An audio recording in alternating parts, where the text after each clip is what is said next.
보면 숨어 피하여도 어리석은 자들은 나아가다가 해를 받느니라.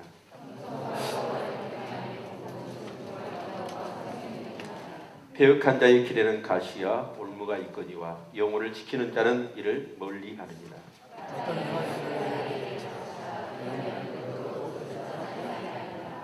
아멘. 네. 우리 옆 사람 인생의 낙을 누립시다.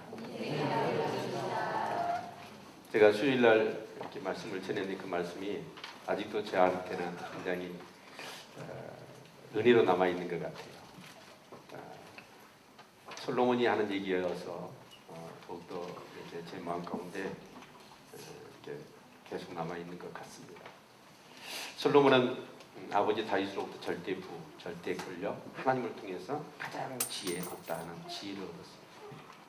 우리 보통 사람들이 얻고자 하는 모든 것을 다 얻고 성취한 사람이었습니다. 근데 그런 모든 것을 가지고 자기 삶의 행복을 추구하며 살아보았습니다. 그런데 해 아래서 모두 수고하고 있는 것들이 바람을 잡은 것이었고 구름을 잡는 것이었다 라고 결론을 내리면서 내가 인생에 한 그런 법을 알았다 라고 하면서 우리의 인생에 가장 큰 복이 뭐냐, 하나님께서 내게 주신 그 분복을 누리는 것이다 라고 고백하고 있었습니다. 그 분복이라는 게 뭐였죠? 첫 번째가 즐겁게 먹고 기쁘게 마시는 삶. 주지 육립을 쌓아놓고 그 음식이 기쁘지 않고 즐겁지 않고 맛이 없다면 그건 괴로운 것이죠. 여러분, 기쁘고 즐겁게 먹고 마시는 삶이 되기를 바랍니다. 아멘. 두 번째가 뭐였습니까? 매일 항상 흰 옷을 입고 머리에 향유를 붓는 겁니다. 유대인들은 흰 옷을 입고 향유를 부을 때는 잔치와 축제에 참여할 때였습니다. 우리는 하루의 삶을 시작하면서도 오늘 하루가 마치 축제처럼 잔치처럼 그렇게 인생의 낙을 누릴 수 있기를 바랍니다. 어떤 분은 그래요. 머리를 풀어헤쳐도 멋있고요. 어깨에 머리를 땄는데도 이쁘고요. 머리를 올렸는데도 이쁘고요. 다 이쁘더라고요. 그래서 하루하루를 우리가 옷을 입을 때도 내 몸을 가꿀 때도 오늘 하루가 축제처럼 잔치처럼 그렇게 인생의 낙을 누릴 수 있기를 바랍니다. 세 번째가 하나님께서 내게 주신 내 아내와 내 남편과 이 땅에서 즐겁게 사는 것. 그게 복이랍니다. 솔로몬은 1촌 첩을 거두러 갔습니다. 자기 첩이 1,000명이었죠.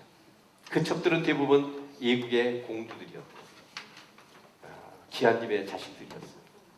근데 그런 여자들과 1,000명의 여자들과 살아보았는데 그게 복이 아니더라.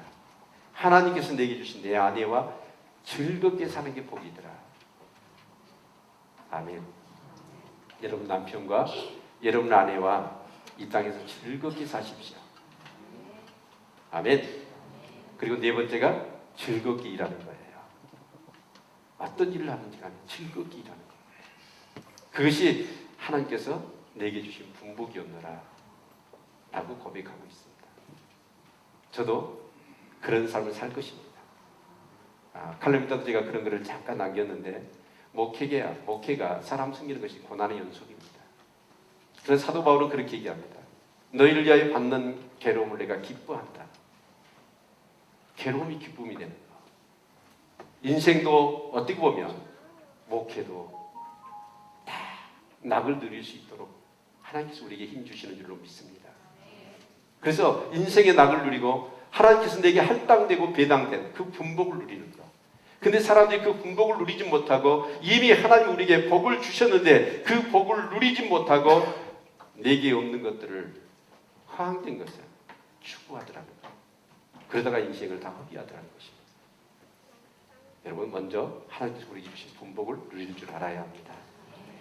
그런 의미로 본다면 우리의 가정이라는 것은 얼마나 소중한 것인지 모릅니다. 가정 안에서 대부분 그 분복이 있더라고요. 그래서 가정은 천국이어야 합니다. 그래서 누가 물어보면 천국이, 우리 자녀들이 물어보면 천국은 어떤 곳이에요? 라고 물어보면 우리는 자신 있게 얘기할 수 있어야 됩니다. 우리 가정과 같은 것이 천국이란다. 얘기할 수 있기를 축원합니다. 오늘은 교육에 대한 부분을 한번 같이 고민해 봤으면 좋겠습니다. 그리고 오늘 말씀을 통해서 답을 얻었으면 합니다. 얼마 전이지만 계속 그런 일들이 일어나고 있는 것 같습니다. 예비군 그 사격 훈련장에서 있었던 일입니다. 23살이더라고 제가 확인해 봤더니. 근데 그 친구가 그 바지에서 유언장이 발견됐어요. 그래서 살펴봤더니 내가 인생을 무엇 때문에 사는지 모르겠다. 인생의 목적이 무엇인지 모르겠다. 그러면서 23살짜리가 이런 얘기를 해서 나더라고요. 나이 늙는 것이 싫다. 아니 23살짜리가 늙어가는 게 싫대요. 지금 23살 정도면 청춘을 예찬해야 됩니다. 이 청춘, 이 젊음 얼마나 귀한 것이냐. 돈이 없고 뭐 이런 것이 없다 할지라도 이 젊음 하나로 가능성이고 이 젊음 하나가 재산이어야 되고 기뻐해야 되고 한점 세상이 전부 준다 해도 자기 마음을 채울 수 없을 것 같은 그런 큰 그런 포부와 꿈을 가지고 있어야 될 그 젊은이가 늙는 게 싫대요. 인생을 왜 살아야 되는지 목적이 무엇인지. 그래서 다 죽이고 나도 죽겠다. 근데 나중에 알아봤더니 그 친구가 게임 중독이더라고요. 1대1 슈팅하는 그런 게임. 그것을 사격 훈련장에서 해버린 거예요.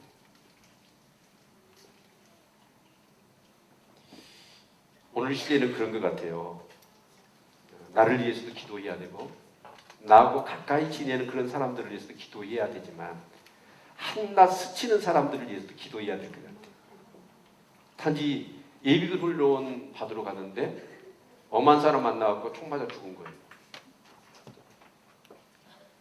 정말 이 시대에 우리가 살아가는 것도 그렇지만 우리 자녀들을 어떻게 양육할까 라고 하는 그런 염려가 사실 자녀들을 가진 부모로서는 많은 그런 고민이 되는 것 같습니다.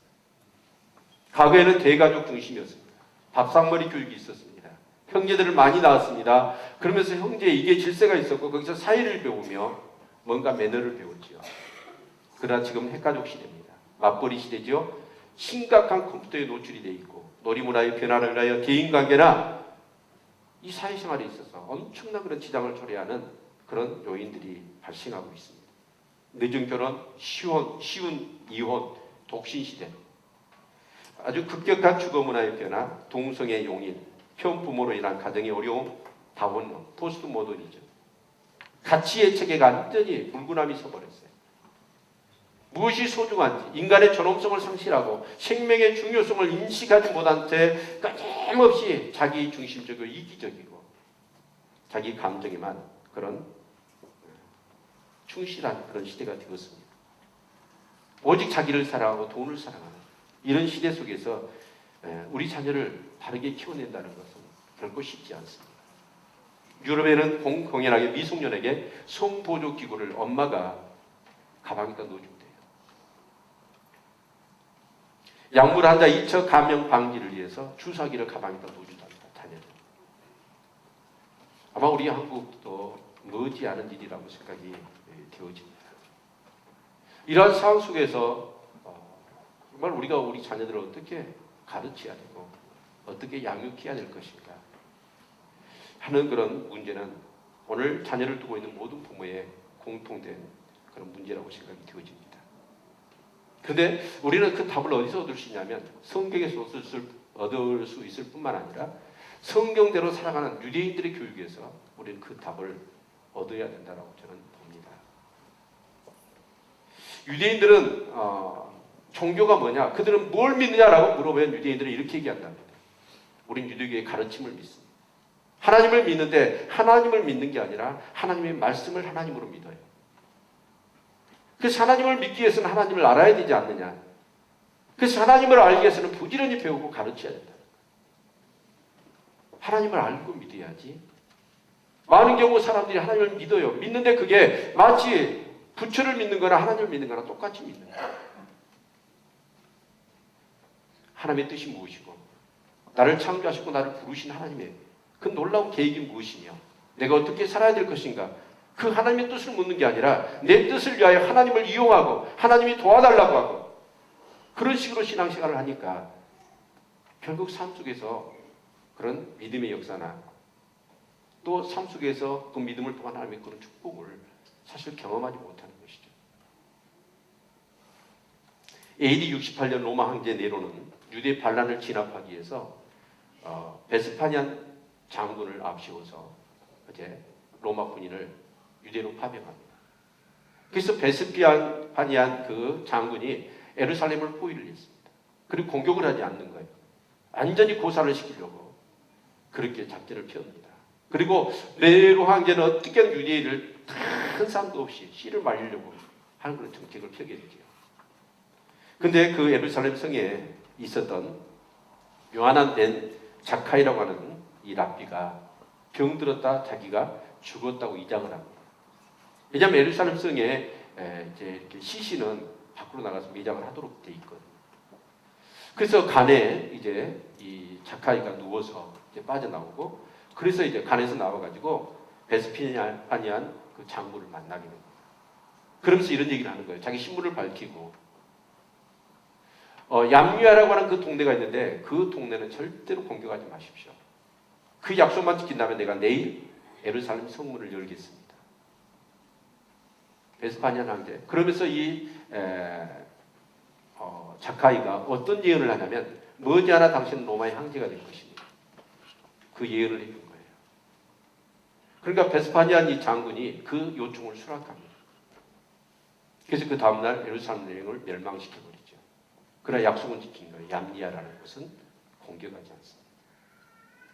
근데 요한한 벤 자카이가 왜 그 얘기를 했냐면 그 얌리아라고 하는 것은 지금도 유대인 사이에서 아주 유명한 어떻게 보면 학당입니다. 성경을 가르치고 랍비를 양성하는 곳이에요. 그러니까 요한한 벤 자카이가 어떤 생각을 했냐면 유대가 몰살당해도 좋다는 거예요. 그러나 유대의 정신, 유대의 교육을 가르쳐주는 그 랍비, 그것은 지켜야 되겠다. 2000년의 세월이 흘렀습니다. 수많은 학자들이 연구한 결과 베스파니안이 크게 실책을 했다는 거예요. 그러면서 이 요한한 벤 자카이가 오히려 그 책략이 먹혀 들어갔다. 2000년 지난 이후에 로마는 멸망했습니다. 그러나 유대인은 어쩌죠? 여전히 살아남아 있습니다. 유대라는 나라는 어때요? 우리가 성경을 보지만 나라를 잃어버리고 2000년 동안 유리방황합니다. 수많은 디아스포라들. 근데 이상한 유대인들은 어때요? 어디든지 가든지 간에 아주 특출나죠. 뛰어납니다. 그러니까 시기 질투를 받아요. 오직 했으면 히틀러가 유대인들을 말살하려고 홀로코스트로 600만 명을 죽였겠습니까? 그런 1차, 2차 세계대전 가운데 유대인은 엄청난 그런 한난을 당하죠. 그래서 그들은 흩어집니다. 미국으로, 소련으로, 동구권으로, 심지어는 아시아로 어마어마한 유대인들이 그 환난을 피해서 흩어졌습니다. 그런데 그들이 흩어졌는데도 불구하고 그들은 배우고 가르치는 일을 멈추지 않았습니다. 그래서 유대교의 그런 신앙을 그들은 그대로 가지고 있는 거예요. 그래서 타 문화권에 다른 나라에 가 있지만 그들은 어떻습니까? 그들의 종교와 그들의 그런 문화와 그들의 삶은 일치해요. 이게 유대인들의 가장 큰 힘이었던 것이죠. 그래서 유대인들은 어떤 것이 가든지 하나님의 말씀을 배우고 가르치고 배우고 가르치니까 그들이 어때요? 지각, 지혜, 명철, 그것들이 형성되어지면서 그 사이에서 아주 독보적인 훌륭한 인물들이 나오게 되고 그 지역을 다스리는 자들이 나오게 되는 거예요. 그래서 유대인들이 지금 뭐 1,500만 밖에 되지 않습니다. 인구가. 근데 노벨상의 3분의 1을 전부 다 그들이 받을 뿐만 아니라 정치, 교회, 사회, 문화 모든 영역에 유대인들이 영향력을 미치지 않는 데가 없습니다. 근데 그 이유가 어디에 있냐면 그들은 끊임없이 가르치고 배우고 가르치고 배운다는 거예요.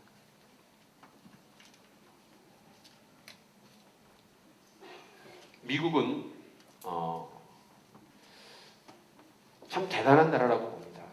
미국의 역사가 300몇 년밖에 되지 않을 겁니다. 자, 그런데 미국이 아직 이 세계에 영향력을 가지고 세계를 거의 지배하다시피 하고 있다고 볼 수 있을 거예요. 근데 그 이유가 뭐냐면 바로 미국의 그 정신이 뭐냐면 청교도 신앙의 정신이 뿌리가 남아있는 거예요. 그래서 그들은 어째요? 대통령 취임할 때 대통령이 성경에 손을 얹고 취임합니다. 아마 그런 어떤 문화는 다른 나라에서는 찾아보기가 어려울 겁니다.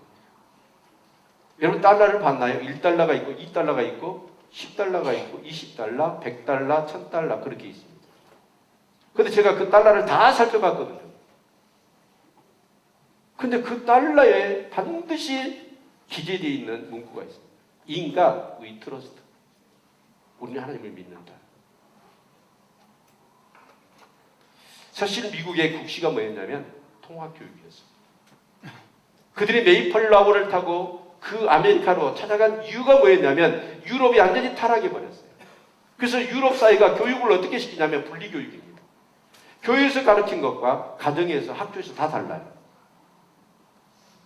그래서 그 메이플라워를 타고 갔던 사람들은 이런 곳에서는 우리가 살 수 없을 뿐만 아니라 이런 곳에서는 우리 자녀를 교육할 수가 없습니다. 그래서 그들은 아메리카로 배를 타고 건너간 거예요. 그리고 그들은 자기 집을 짓기 전에 먼저 교회를 지었고 그리고 학교를 세워서 반드시 학교에서 통합교육이 국시였습니다. 성경을 먼저 가르쳐야 한다. 그래서 매일 미국의 모든 학교는 채플이라고 하는 예배를 드렸습니다. 성경을 가르치게 했었어요. 그런데 바로 그 국시가 뭐였냐면 바로 통합교육이었기 때문에 그렇습니다. 우리나라 그 한때 국시가 뭐였죠? 우리나라 국시는 방공이었습니다. 그 저 어린 시절의 전신주를 보면 때려잡자 공산당, 무찌르자 오랑캐 그랬나요? 오랑캐 말이 있었는 것 같은데 모르겠어요. 그거 보면 숨은 간첩 어째 찾아내고 뭐 어쩌고 뭐 그런 순전히 방공에 대한 포스터나 그런 것들이 가득했거든요. 6.25 전쟁 때문에 정말 그 공산주의 때문에 우리가 어려움을 겪었기 때문에 우리나라의 국시는 방공이었어요. 근데 미국의 국시는 뭐예요? 통합교육이었어요. 근데 케네디 대통령이 취임하면서 무엇을 선거 공약으로 내세웠냐면 바로 인권. 왜요? 미국은 이민국가입니다. 그래서 미국인들뿐만 아니라 이슬람 사람들, 천주교 사람들, 아시아의 불교 사람들, 뭐 힌두교 사람들 다 모여서 나라를 이루었지 않습니까? 그런데 학교를 가면 어때요? 그들이 신학이 다른데도 불구하고 예배를 드려야 되고 성경을 가르쳐야 돼요. 이건 안 맞다. 그래서 인권을 그 많은 사람 때문에 한 사람의 그 인권이 유린당하고 인권이 무시를 당하면 되겠느냐. 그 사람의 종교도 지켜줘야 된다라고 해서 그 국시를 인권으로 바꿔버린 거예요. 근데 그러더라도 이 미국의 뿌리는 아직도 청교도 신앙이 남아있는 겁니다. 자, 근데 우리가 한번 생각해 보았으면 좋겠어요. 진지하게 우리가 우리 자녀들을 한번 생각해 봅시다.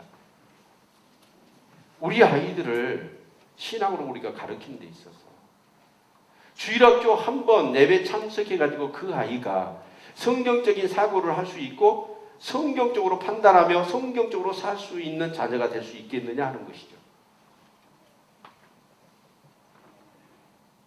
우선 여러분 가정에서는 어쩌나요? 아이들이 성경적으로 행동합니까? 아니, 그 아이들 말고 그 아이들을 가르쳐야 될 우리 부모 성경적으로 생각하시고 성경적으로 행동하시나요? 우리는 교회에서 예배 한 번 드려요. 그리고 나서 가정에서, 세상에서, 직장에서 세상의 방식과 세상의 가치를 따라 살아가는 거예요. 그럴 때 과연 우리가 진짜 신앙생활하는 게 뭔가요? 십자가가 뭐나요? 성경에서 가르치는 게 뭐예요? 순종이 뭐나요? 하나님의 뜻이 무엇입니까? 내 뜻 버리고 내 생각 버리고 하나님 말씀대로 산다는 것이 신앙생활 아닙니까? 그래요, 안 그래요? 근데 예배 드릴 때만 교회 안에서만 뭔가 신앙의 모습을 볼 수 있고 가장 우리가 예수 믿고 복받는 장소는 가정이어야 되거든요. 왜 그렇습니까? 예수 믿고 예수 믿는 삶을 살아가는 것이 어디냐면 첫 번째 장소가 우리 가정이어야 되거든요. 근데 우리의 가정부터가 그러지를 않는 것이죠.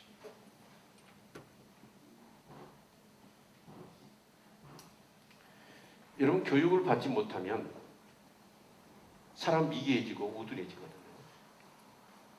옛날 여러분 왜 흑인들이 백인의 지배를 받았나요? 흑인들은 배우지를 못했어요. 백인들은 배웠지요. 그래서 한때 백인들은 흑인을 지배했던 거. 우리 일제시대 때 일본이 왜 우리나라를 다스렸나요? 일본은 100년 전에 이미 예국의 문을 열어서 예국의 문물을 받아들였어요. 근데 우리는 어떻습니까? 오랑캐라고 해가지고 세국정책을 펴면서 배우지를 않는 거예요. 결국 배운 사람이 배우지 못한 사람을 다스리게 되는 거예요. 그래서 이 배우고 가르친다는 것은 굉장히 중요한 겁니다. 근데 정말 우리가 한번 생각해 봐야 돼요. 신앙생활을 어떻게 하고 있느냐는 거예요. 성경적으로 배우지 못한 사람이 성경적으로 사고하고 성경적으로 사고하지 못한 사람이 성경적으로 살 수 있고 성경을 가르칠 수 있을까요? 그건 불가능합니다.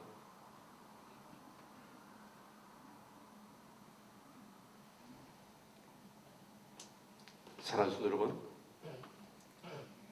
교회는 유치부도 주일학교고 유초등부도 주일학교고 중고등부도 주일학교고 장년들도 주일학교입니다. 믿으십니까? 학교라는 개념은 뭐죠? 배우고 가르치는 것입니다. 그래서 사실 우리는 배워야 돼요. 배워야 우리는 다스릴 수 있어요. 배워야 하나님께 영광을 돌릴 수 있습니다. 그런데 배운 사람이 가르쳐야 돼요. 하나님의 교회는 끊임없이 이 교육이 이루어져야 할 것입니다. 아멘. 그래서 유대교는 그래요. 유대교 자체가 뭐냐? 그 사람들은 그냥 이렇게 미드라시랄지 토라랄지 그것을 가르치는데 그 앞에 원리가 딱 명시되어 있는데 그게 뭐냐면 우리는 끊임없이 일생을 통하여 배우고 가르친다. 그게 딱 원칙으로 서 있는 거예요. 배우고 가르친다. 오늘 한국 교회가 왜 그렇게 세상으로부터 손가락질을 받아야만 하나요? 배우고 가르치지 않고 배우고 가르친 대로 살지 않기 때문에 그런 겁니다.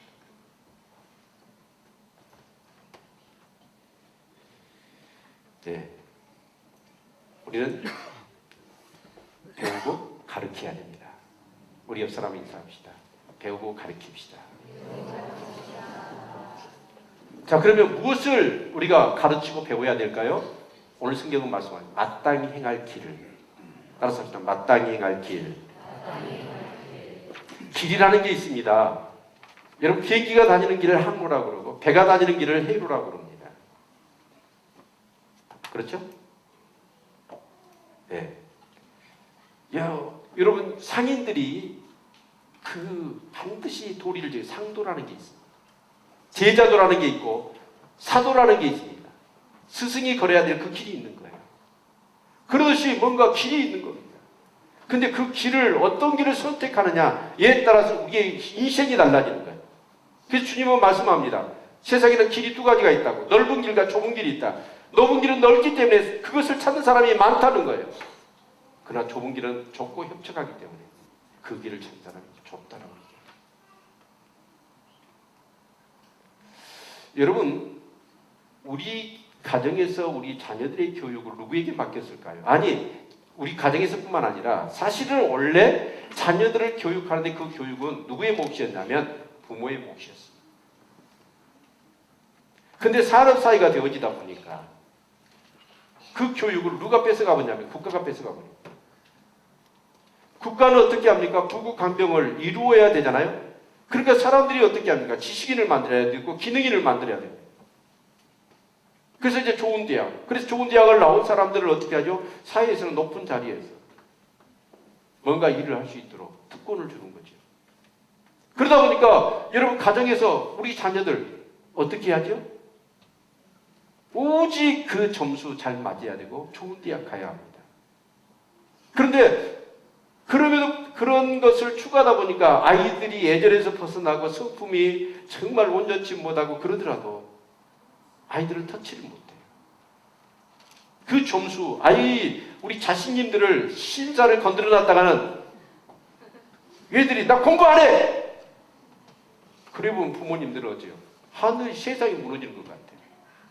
그러니까 얘들이 성질이 못돼 먹고 완전히 땡판을 부리고 고집을 피우고 자기 방식으로 살더라도 공부만 잘해라. 점수만 좋은 대학만 가라. 지금 이런 실정이에요. 얼마 전에 TV에서 이렇게 방영한 걸 봤더니 대부분 공부 잘하는 애들이 욕을 잘하던가.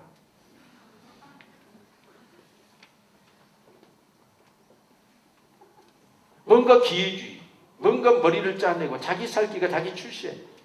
근데요, 이 이북에서 넘어온 사람들이 북한 사회하고 우리나라 사회를 비교해가지고 하는 것 중에 딱 돋보이는 게 뭐냐면 교육이랍니다. 한국에 왔더니 어마어마하게 공부를 시키는 거예요. 학교 졸업하고도 공부를, 사설, 학원들. 그런데 그 공부의 핵심이 뭐냐? 전부 다 자기 성공하고 자기 출세하고 자기가 돈 버는 겁니다. 그 공부를 그렇게 시키더라고요. 근데 이 대한민국에 와서 봤더니 나라 민족을 위한 교육을 시켜준 데는 아무 데도 없더라고요. 학교에서 심지어 국사를 가르치잖아요. 오직 점수만 잘 맞으라는 거죠. 근데 북한은 어쩌냐? 개인이 출세하고 성공하는 거 안 가르쳐줘요. 오직 나라와 민족을 위한 주체 사상이랄지 그런 것은 교육을 그렇게 잘 시켜준다.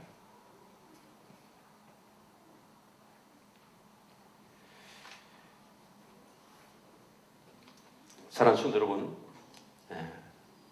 우리가 바른 길을 가르쳐야 합니다. 아멘. 성공하고 출세하고 돈 벌고 그것보다도 여러분 정치인들 보세요. 지금 모 당의 대표가 그런 얘기 하지 않았습니까? 공천원금 20억 받았다. 아마 사실일 겁니다. 아마 그 이상 받았을 수도 있어요. 그러면서 그 기업가들이 그 베트남에다가 1조의 빌딩을 세울 정도까지 그 혜택과 그 금융교회에서 대출 지원을 해주는 거, 그게 정치에서 권력으로 밀지 않으면 그게 가능할까요? 가망택도 없습니다. 그러면 기업하는 사람은 정치권에 돈 물려주고 돈 받은 정치인들은 어때요? 특혜를 주는 거예요. 그게 잘 사는 걸까요? 나라를 망치고 있잖아요. 그 기업이 부도가 나가지고 거기에 속해 있는 그 직원들하고 그 가족들 다 지금 결국 나라가 어떻게 되겠습니까? 잠언 8장에 보니까요. 우리 계속 새벽에 말씀을 묵상하고 있지 않습니까? 금을 구하는 것처럼, 은을 구하는 것처럼, 진주를 구하는 것처럼 지혜를 구하라고 얘기합니다. 사람들은 금, 물질, 자기 출세하고 돈 벌고 그런 것에는 혈안이 되어 있습니다. 그러나 정말 지혜를 구하는 사람은 없다라는 거예요. 그런데 금이나 은이나 그 진주하고 이 지혜는 비교가 아예 안 된다라고 성경은 우리에게 가르치고 있습니다. 그래서 잠언 9장의 오늘 말씀을 우리가 같이 묵상하지 않았습니까? 근데 지혜로운 여인이 높은 성곽에 가서 사람들에게 큰 소리로 부르는 거예요. 나에게 오라는 거예요. 잔치를 열고 오라는 거예요. 그런데 보니까 나중에 이 어리석은 여인도요, 높은 데서 잔치를 벌여가지고 사람들을 부르는 거예요. 근데 지혜로운 사람이 이 잔치에 참여하면 뭐가 있냐면 생명이 있어. 그러나 어리석은 여인이 베푼 그 잔치에는 매혹적이에요. 훔친 떡과 훔친 물이 얼마나 맛이 있느냐, 이리 오라라고 얘기합니다. 여러분, 훔친 떡과 훔친 물이 맛있나요? 맛있어요. 저 어렸을 때 서리 해봤거든요. 수박서리, 감자서리, 고구마서리, 심지어는 닭서리도 해봤거든요. 빨리 가가지고 닭장에 가가지고 다 훔쳐다가 동네 청년들하고 같이 삶아 먹어요. 뭘 둘이 먹다가 혼자 죽어도 몰라요. 오늘 이 시대에 어째요? 눈먼 돈들 죽어하지 않고 그런 돈들 그게 맛있다고 얘기합니다.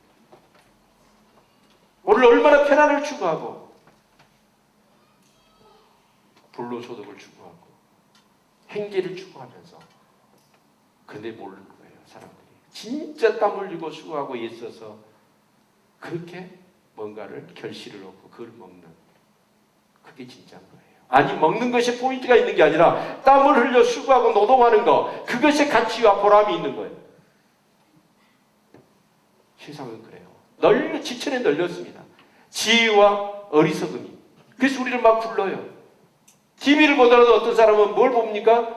자기 죽는, 자기 영혼을 피폐하게 만드는, 자기 심령을 메마르게 하는, 오직 육신의 쾌락을, 만초신경을 자극하는 그런 것만 봐요. 그러나 어떤 사람 책을 읽어도 진짜 영혼을 살찌게 하는 그런 책을 읽고, 사람을 만나더라도, 어떤 장소를 찾더라도, 어떤 사람은 정말 자기 영혼을 건강하게 하고 영혼을 살찌게 하는 데 참여하는가 하면 어떤 사람은 어떻습니까? 그 예비군 훈련장에 갔던 그 청년 봐보세요. 삶의 목적도 없이 다 죽이고 싶다. 23살짜리가 늙는 것이 싫다. 왜 그래요?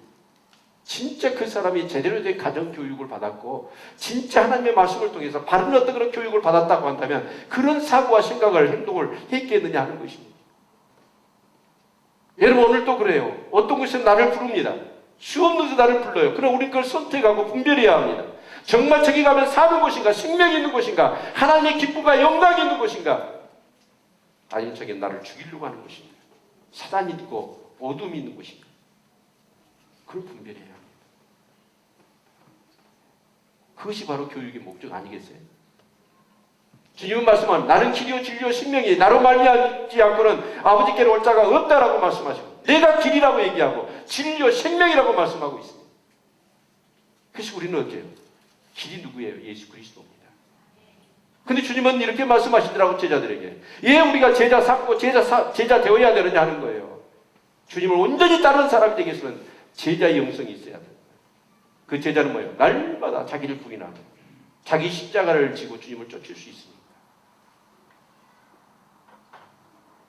날마다 나를 부인하고 자기 십자가를 지고 주님을 쫓아야 주님을 쫓을 수 있기 때문에 그런 겁니다. 사실 나는 나로 말미암지 않고는 아버지께로 올 자가 없다. 이 말씀을 좀 다르게 좀 해석해 보고 싶어요. 결론은 똑같지요. 아버지께로 구원받고 하나님 나라 간다는 의미이겠지만 실제로 아버지께로 간다라는 말은 뭐냐면 우리가 잃어버렸던 하나님의 아버지의 형상을 회복한다라는 거죠. 주님을 쫓아갈 때 원래 우리의 모습이 회복되어지는 거예요. 그게 바로 길이거든요.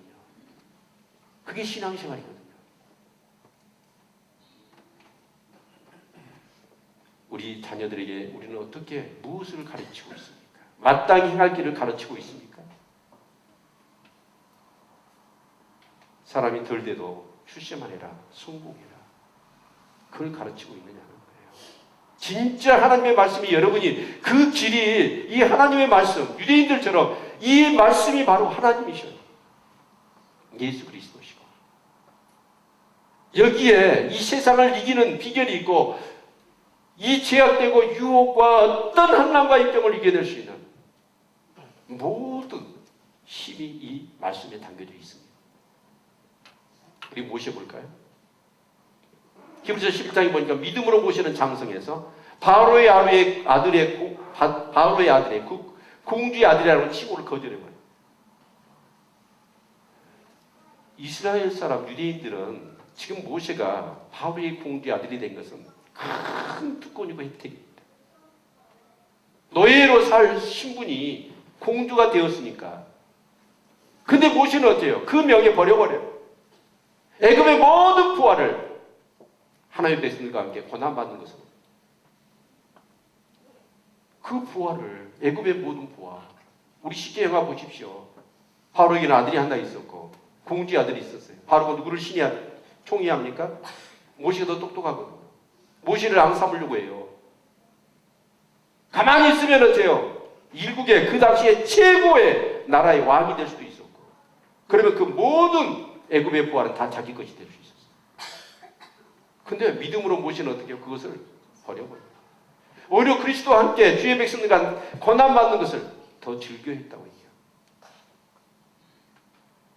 그게 바로 바른 길을 배운 사람의 삶이거든요.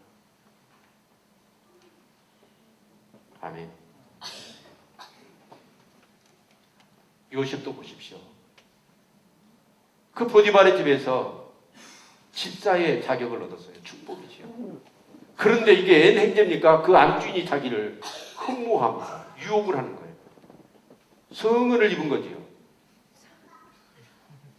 그런데 요셉은 어떻게 하죠? 하나님 앞에 범죄할 수 없다고 그 안주인 마님의 유혹을 뿌리쳐요. 그게 바른 길을 가게 하는 거예요.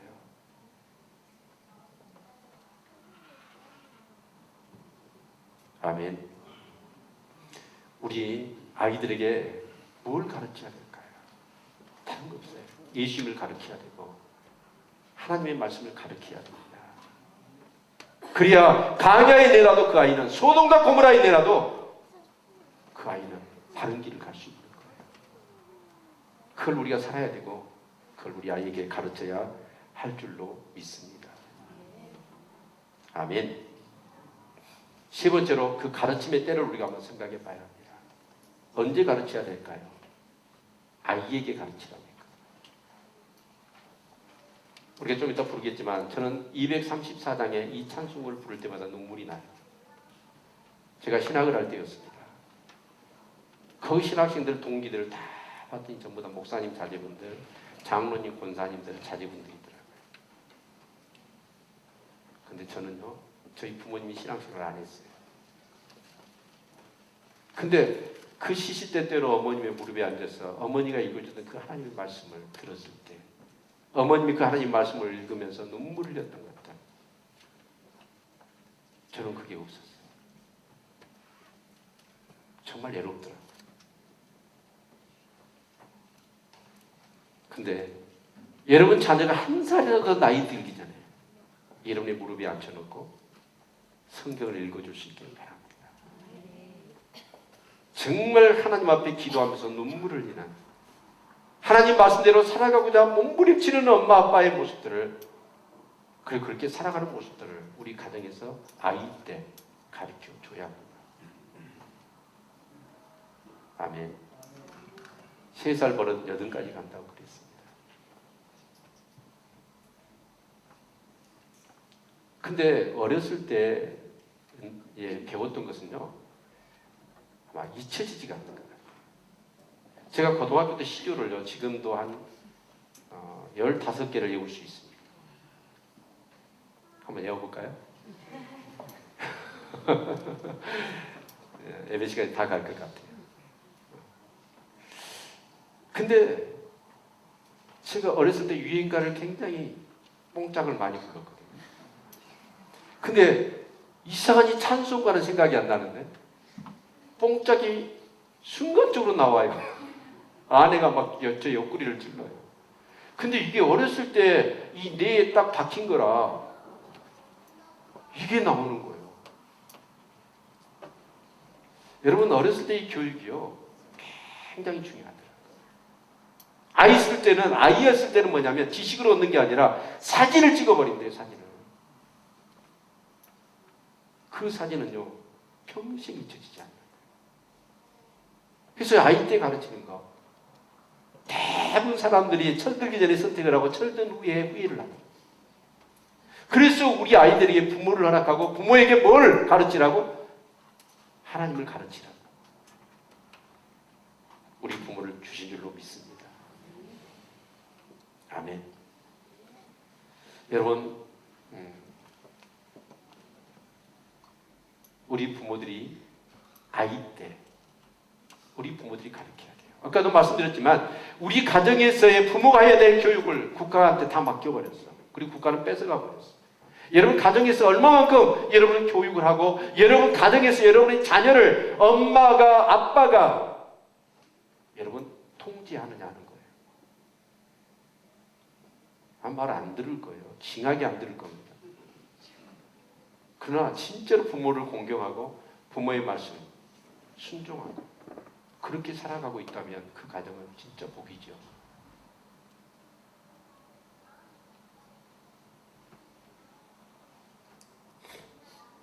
미국 인디언족인 체로키 부족에게는 이런 옛날 얘기가 전해져 내려온다고 그래요.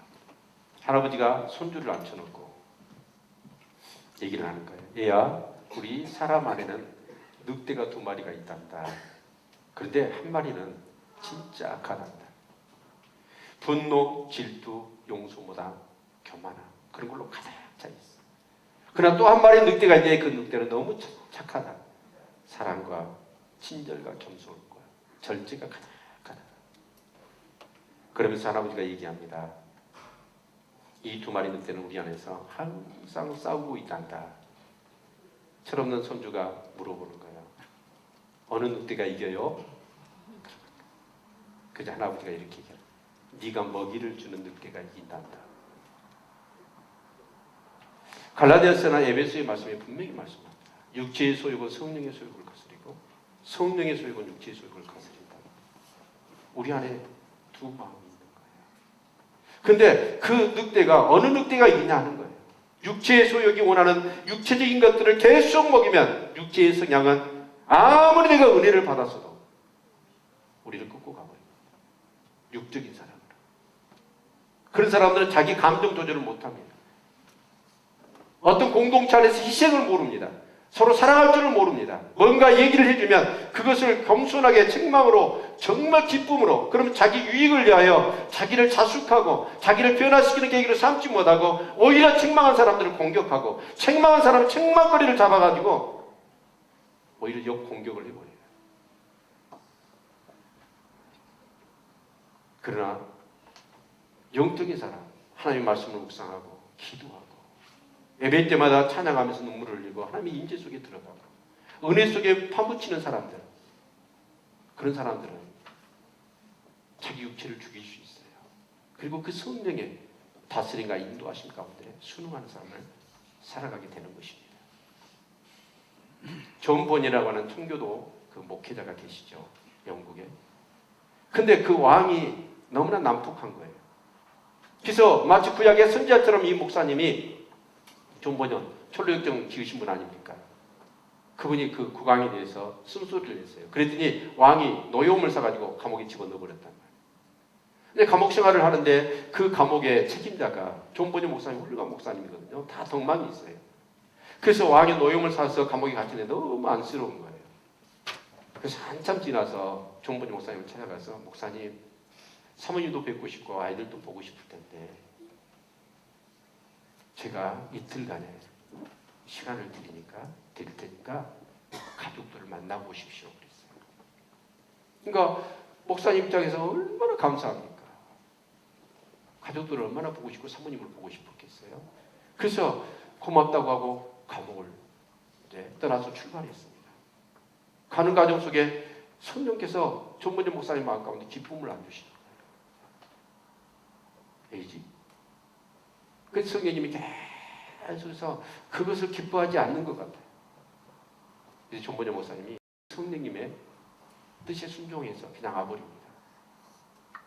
그 감옥을 이렇게 책임지고 있는 그 간수장이 뭐라고 얘기하냐면, 아니 왜 이렇게 돌아오셨어요? 성령께서 허락하지 않으십니다. 그래서 돌아왔습니다. 그래서 다시 감옥에 들어갔는데 정확하게 1시간 후에 그 국왕이 존 번연이 감옥에 잘 수감되어 있는 거 보러 온 거예요. 그리고 떠났습니다. 그 간수장이 목사님 앞에 무릎을 꿇어요. 목사님, 이제 언제든지 성령님이 원하시면 말씀만 하십시오. 제가 감옥 문 열어드릴 테니까. 성령님이 가시라고 하면 언제든지 가시고 성령이 있으시라고 하면 있으십시오. 그러는 거예요. 저는 신앙생활 하면서 성령의 인도함을 받는다는 거, 그게 결코 쉬운 게 아닙니다. 근데 우리가 성령님은 반드시 우리에게 어떤 위급한, 어떤 이기, 어떤 그런 한난, 그런 유혹의 상황 속에서 성령님 무엇을 통해서 우리에게 음성을 주시냐면 성령님, 하나님의 말씀을 통해서 우리에게 성령님은 인도하신다는 거예요. 아멘. 물론 불가피한 상황 가운데 여러분 그럴지 모르지만 철저히 성령께서는 하나님 말씀을 통해서 우리를 인도해 주셔요. 그래서 우리는 어떻게 해요? 하나님 말씀을 날마다 묵상해야 합니다. 그리고 그 말씀을 붙들고 여러분 기도해야 합니다. 아멘. 사랑하는 성도 여러분, 누가 가르쳐야 될까요? 부모가 가르쳐야 합니다. 어떤 교육 잡지의 연구 보고에 의하면 어린아이들은 듣는 것에서 10%, 느끼는 것에서 15%, 보는 것에서 70%를 이렇게 배운다고 그래요. 그럼 부모들이 가르칠 때 말로 가르치는 게 아니라 삶을 통해서 가르쳐야 합니다. 삶을 통해서. 중국집을 하는 집사님이 계셨어요. 국민학교 3학년 아들이 있었습니다. 시험을 본답니다. 그래서 기도를 해줬어요. 우리 열심히 공부하라고. 우리 시험날이 됐습니다. 아이가 끝나고 왔어요. 시험 잘 치렀니? 그러니까 엄마 잘 치렀는데 하나 틀렸어. 근데 엄마가 궁금한 거예요. 하나가 뭔데 틀렸니? 그러니까 국어 문제인데 보통의 반대말이 뭐냐라고 이렇게 시험지에 나왔는데 그걸 틀렸다고. 그러니까 엄마가 화가 났어. 아니 그 쉬운 걸 틀렸냐? 너는 뭐라고 그랬냐? 그랬더니 곱빼기.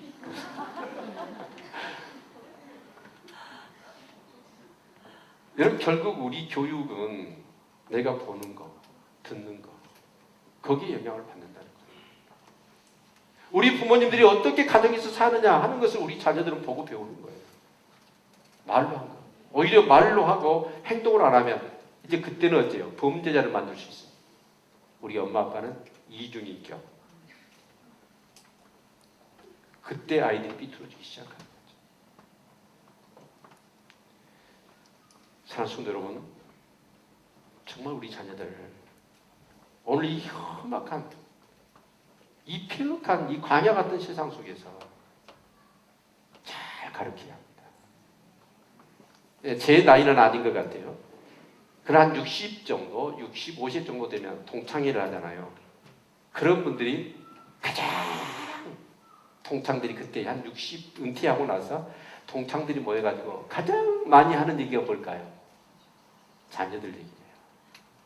우리 자녀는 이렇게 잘 됐다, 이런다 라고 한답니다. 어떻게 보면 우리 부모로서의 한 생을 살면서 이 땅에서 뭔가 이바지하고 공헌하는 것도 중요하지만 진짜 다음 세대 우리 자녀들을 바르게 그리고 자랑할 만한 자녀로 양육하는 것 어느 것과 여러분 견주어도 여러분 그 중요성은 떨어지지 않을 것입니다. 서울대 의대를 수석으로 졸업한 세계적인 암 전문으로 유명한 원종수 권사님, 또 베스트셀러 그 전도자 박순애 전도사님 책을 읽어본 적이 있습니다. 그런데 그런 사람이 한때 인생을 방황할 때 위기가 찾아오니까 사람 꼭 그러더라고요. 위기가 찾아오면 자살을 하려고 그래요. 죽으려고. 그래서 원종수 권사님도 죽으려고 했어요. 자살을 딱 하려고 결심하고 행동으로 딱 하려고 했더니 종수야라고 부르고 자기 어머니가 부르고 자기 어머니가 부르니까 죽을 수가 없더랍니다. 박순애 전도사도 죽고 싶어서 딱 죽음을 결심하고 하려고 했더니 어머니 음성이 들리는 거예요. 도저히 어머니 음성이 들리니까 죽을 수가 없더라고요. 무슨 말씀을 하냐면 아이를 살려내는 것, 지켜내는 건 뭐냐? 어머니의 기도라는 거예요. 내 어머니가 나를 위하여 기도하고 있고 평생에 하나님 전에 엎드려서 눈물을 흘려 나를 위하여 기도하는 내 부모님, 그것은 우리 자녀에게 가장 큰 힘일 겁니다. 사랑하는 성도 여러분, 교회는 그렇습니다. 가르치고 배우는 것입니다. 여러분 교회에서 배워서 그것을 가지고 여러분 가정에 가서 여러분 자녀들을 가르쳐야 합니다. 절대 여러분 후회하는 인생을 사시면 안 됩니다. 자녀들 때문에. 어떤 자녀, 원수 같은 자녀, 부모의 가슴에 못을 박는 자녀들이 있는가 하면 어떤 자녀는 부모에게 상급이고 정말 성경에 말씀한 것처럼 나의 기억이 되는 그런 자녀들을 양육하신 분도 계십니다. 사랑하는 성도 여러분, 여러분이 먼저 배우셔야 합니다. 그리고 여러분이 여러분의 자녀를 가르쳐야 합니다. 교회는 다른 것이 아닙니다. 배우고 가르치는 것입니다.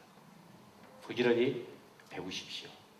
그리고 기도하셔서 가르칠 수 있기를 주의 이름으로 축원을 드립니다. 기도하겠습니다.